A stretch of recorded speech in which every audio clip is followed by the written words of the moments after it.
ឥឡូវបងប្អូនទាំងអស់គ្នាយើងទៅបន្ថែមទៀតជាមួយនឹងអក្សរ I អក្សរ I អឺយើងមើលនេះគឺជាសត្វល្អិតបាទអញ្ចឹងសត្វល្អិតនៅក្នុងភាសាអង់គ្លេសគេថា insect នេះខ្ញុំដាក់មកអញ្ចឹងនេះ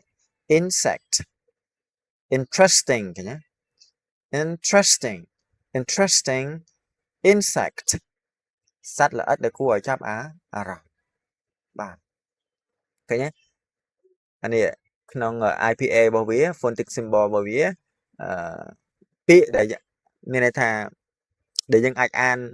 ទៅដឹងថាត្រូវឬក៏ខុសហ្នឹងណាការបញ្ចេញសំឡេងរបស់វាហ្នឹងណាអញ្ចឹងអានេះគឺជារបៀបនៃក្នុងការអានពាក្យនីមួយៗបាទអញ្ចឹងបើសិនជាបងប្អូន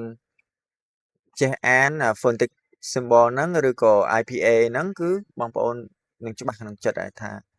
វាពិតជាមាន confidence មានទំនុកចិត្តអញ្ចឹងណា interesting insect ឃើញផ្ដើមដោយអក្សរសំឡេងនៃអក្សរ I ទាំងអស់ឃើញទេ the two sound of I អញ្ចឹង I វាមានសំឡេងកម្មញីសំឡេងពីរទី1គឺ short I sound សំឡេងបា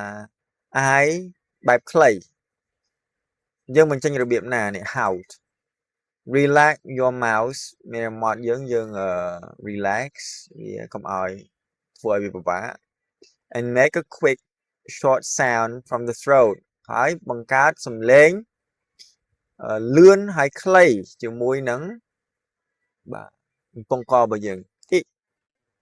ខ្លីហ៎ usually in short words with a vowel between consonant គេថាភាគច្រើនជាពាក្យខ្លីៗជាមួយនឹងស្រៈនៅចំកណ្ដាលជាមួយនឹងconsonant ទីពាក្យ igloo ឃើញទេបាទ igloo ពាក្យ pin បាទពាក្យ sit នេះចង់មានន័យថា between consonant មានន័យថាព្យញ្ជនៈវានៅអមសងខាងនេះអានេះព្យញ្ជនៈហើយ n នេះព្យញ្ជនៈដែរ p ព្យញ្ជនៈ n ព្យញ្ជនៈអញ្ចឹងអា I ហ្នឹងភាគច្រើនអាសំឡេង short I ហ្នឹងគឺ i ហ្នឹងភាគច្រើនវានៅខាងនៅកណ្ដាលហ្នឹងខ្ញុំអញ្ចឹងចង់និយាយអញ្ចឹង sit fish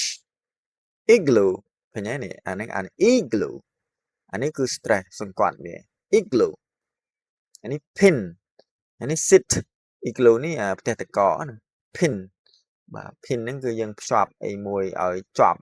ទាំងអីមួយគេឃើញ sit ហ្នឹងគឺអង្គុយ fish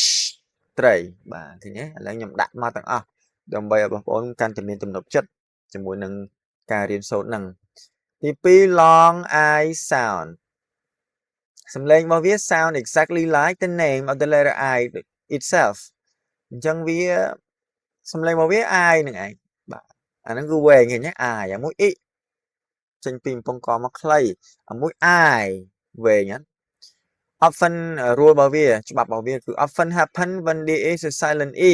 at the end គេថាសំឡេងវាភាគច្រើនដែលវាកើតឡើងមាន I ហ្នឹងគឺបើសិនជាពាក្យហ្នឹងវាមាន e នៅចុងកតុយភាគច្រើនគឺចេញតែ I ហើយអានេះយើងសង្កេតអញ្ចឹងដូចពាក្យនេះចឹង ice តកណា bike បាទឃើញ e នៅចុងបញ្ចប់ silent e អា e នេះគឺមានអត់បញ្ចេញសំឡេងទេ ice bike night flight បាទអញ្ចឹងណាបងប្អូនអញ្ចឹងអាហ្នឹងគឺ long I sound សំឡេង I បែបវែង letter I positions ទីតាំងដែលអក្សរ I តែងតែឈរនៅ beginning នៅខាងដើមក៏មានដែរ short ឬក៏ long vowel ពាក្យច្រើនវាដូចពាក្យមិញដែល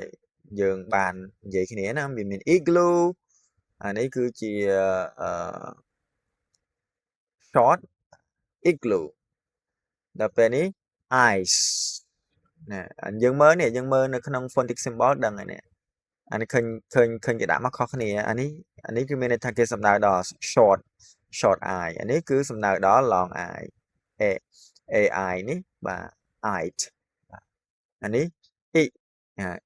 igloo ice ឃើញទេអញ្ចឹងវាមាននៅខាងដើមដូចគ្នា middle most frequent ញឹកញាប់ដែរគឺអានេះគឺភាគច្រើនគឺឧស្សាហ៍ឃើញ sit like បាទគឺទាំងវែងទាំងខ្លីគឺមានទាំងអស់ at the end rare in English ភាគច្រើនអក្សរ I ដែលនៅចុងកតុយវាអត់សូវមានទេវាមានដែរតែវាអត់សូវមានណាដូចពាក្យ ski អានឹងមាន taxis អានឹងមានបាទ how to write របៀបទៅសេ ice cream tracks អានេះរបៀបអានណារបៀបទៅសេគឺមានអីពិបាកទេយើងមើលតាមសញ្ញានេះ1បាទហើយយើងដាក់ខាងលើ1ដែរហើយ2មកហ្នឹងគឺ capital I អក្សរ I ធំអក្សរ I តូចកាន់តែស្រួលទេដាក់1ទៀតហើយនេះ1ទៀតបន្ត1មកបានជាការស្រេច ice cream track បាទដូចជាពេលនេះអានេះគឺ ice cream track ឃើញទេអញ្ចឹង IPA នេះគឺសំខាន់បងប្អូនចង់អានពាក្យណាមួយគឺត្រូវមើល IPA International Phonetic Alphabet បាទគឺត្រូវមើល IPA របស់វាឬក៏ phonetic symbol យើងនិយាយខ្លីៗចឹងទៅអញ្ចឹងកាលណាយើងចេះហ្នឹងហើយយើងអានទៅមានទំនុកចិត្តយើងមករៀនពាក្យតំណាងអក្សរ I ទាំងអស់គ្នា igloo ហើយនេះអាន igloo ណា igloo អានេះគឺសង្កត់សំឡេងនៅកន្លែងនេះ insect អានេះគឺសិតតែ short I ទាំងអស់ iguana igloo នេះគឺនេះសំដៅដល់តកបាទផ្ទះតក insect សត្វល្អិតបងប្អូនឃើញមានសត្វល្អិតច្រើនប្រភេទ iguana នេះគឺសំដៅដល់សត្វបង្គួយសត្វនេះបងប្អូនឃើញ ink នេះគឺទឹកថ្នាំ